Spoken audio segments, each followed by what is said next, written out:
Article 2 of the Constitution. Very, very briefly. And if you allow me, I'll read. The National Assembly and the Senate shall perform their respective functions in accordance with the Constitution. Honorable Speaker, if you go further to Article 108, Honorable Speaker, of the Constitution, especially 108 Article 1, where it clearly provides that there shall be a leader of the majority party and a leader of the minority party. It goes further at Article 3, Honorable Speaker, to say that the leader of the minority party shall be the person who is the leader in the National Assembly of the second largest party or coalition of parties. But finally, at Article 4, it provides the order of precedence in the National Assembly, which is obvious, Honorable Speaker. It's the Speaker, the leader of majority, and the leader of minority. Honorable Speaker, pursuant to these provisions, the Parliamentary Service Commission has proceeded to facilitate these offices, and particularly the office of the leader of the minority party, which I am privileged to occupy as we speak, Honorable Speaker. Honorable Speaker,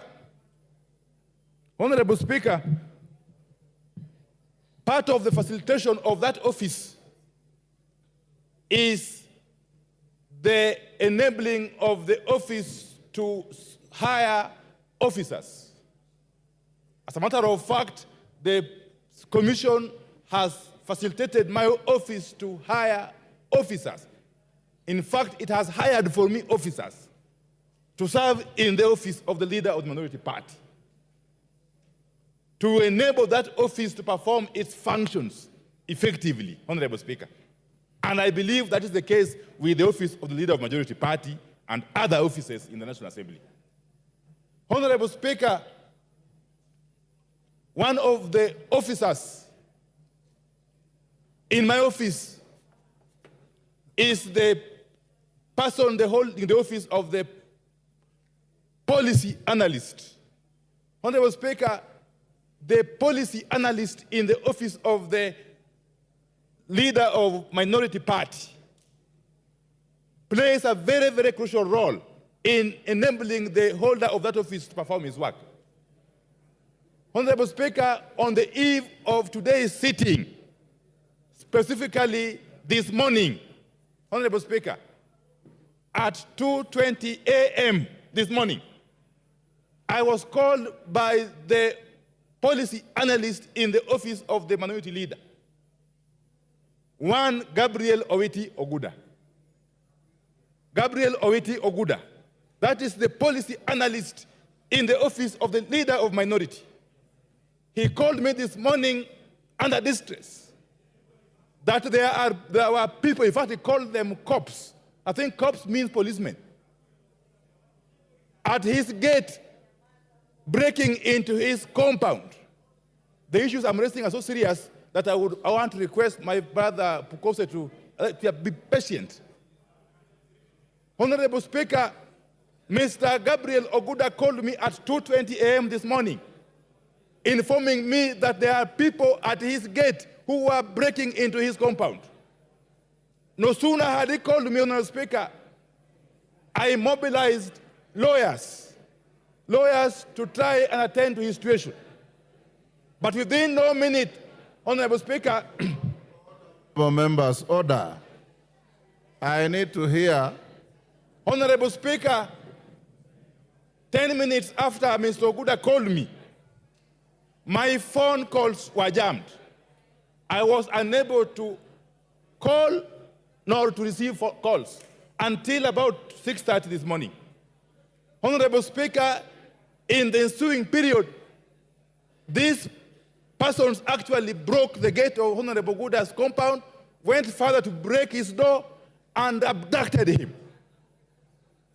Up to this moment I'm speaking here, we do not know the whereabouts of Mr. Oguda, who is an officer in the office of the leader of the minority party, an officer who is supposed to make our work possible. happening on the eve of this very special day, Honorable Speaker, we don't take it lightly. And I want to explain further, Honorable Speaker.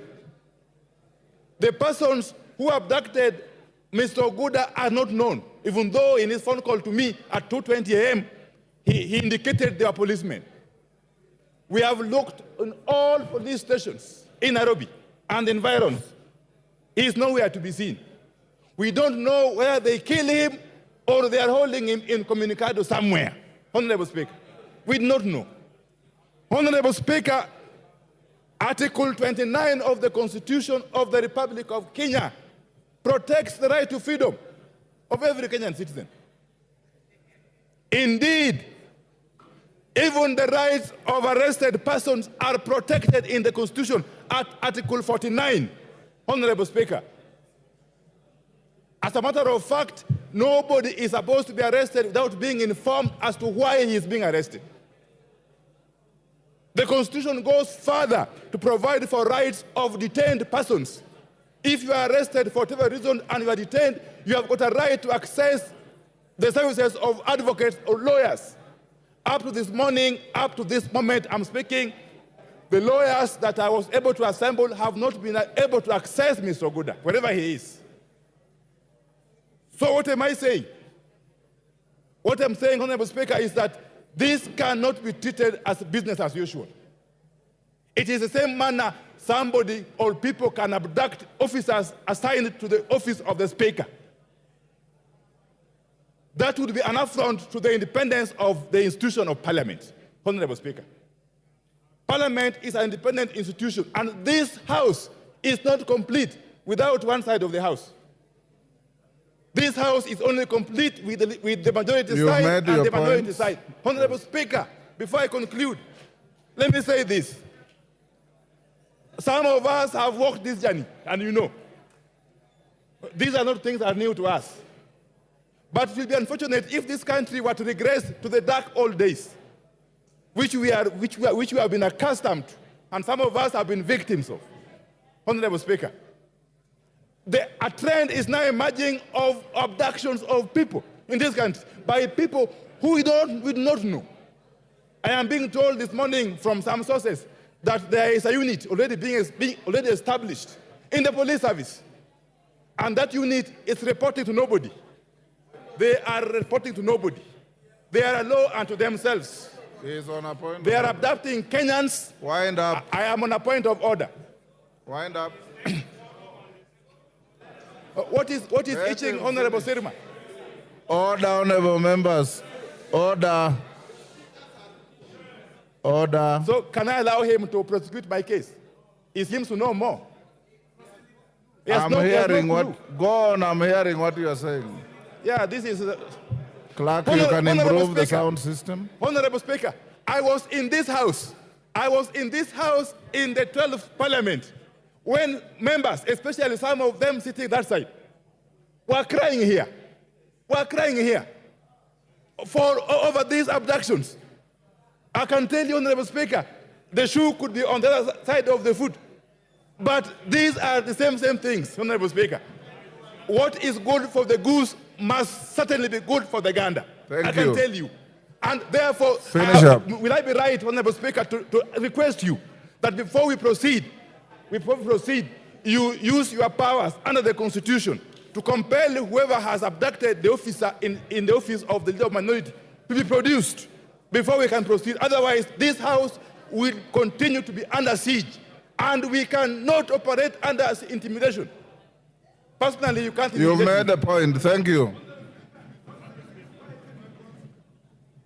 Minority Leader, you've made your point.